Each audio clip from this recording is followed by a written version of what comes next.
Hello everybody, Marcia here. Today I'm doing a tutorial on how to customize a coir rug for your front porch. So I am using the Welcome Foolish Mortals cut file available in the Silhouette store and a 12 by 24 mat. This is so that I could cut this file as big as possible.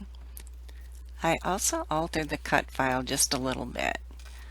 Since I'm stenciling, I didn't want to keep the little tiny pieces inside the letters in mortals. I thought with the paint and possible bleeding underneath the stencil that would just be too much of a pain. So I removed those little pieces from inside those letters.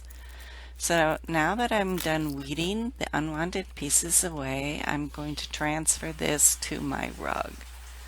To make it a little easier, I put masking tape around the edges of my vinyl and adjusted where I wanted the vinyl to be on the rug with just the one side of the vinyl adhered.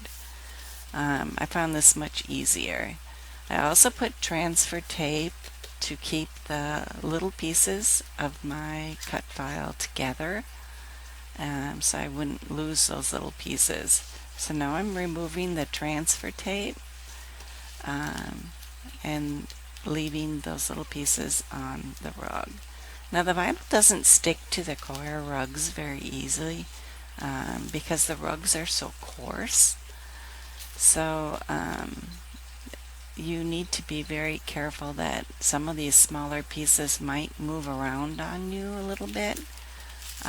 You can use push pins in small pieces to help keep them in place if that's helpful.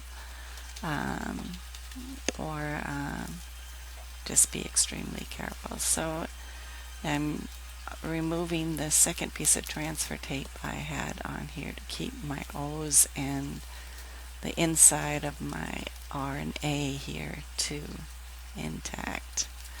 So once I have everything down on here, I'm gonna just make sure that I have a good firm adhesion on my vinyl. You don't want the paint to bleed underneath the stencil. So I'm using an outdoor acrylic paint. I think there's like 2 ounces in these little tiny bottles. And I actually, I got these at Michael's and they were on sale. Buy 3, get 1 free, something like that.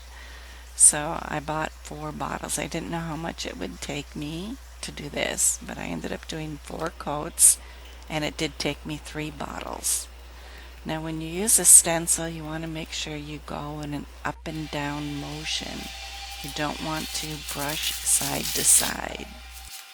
Let the paint dry before you remove the stencil. So here I am removing the little bits and pieces, and I just love how this turned out. This is going to be so fun for Halloween. Thanks so much for stopping by. Bye bye now.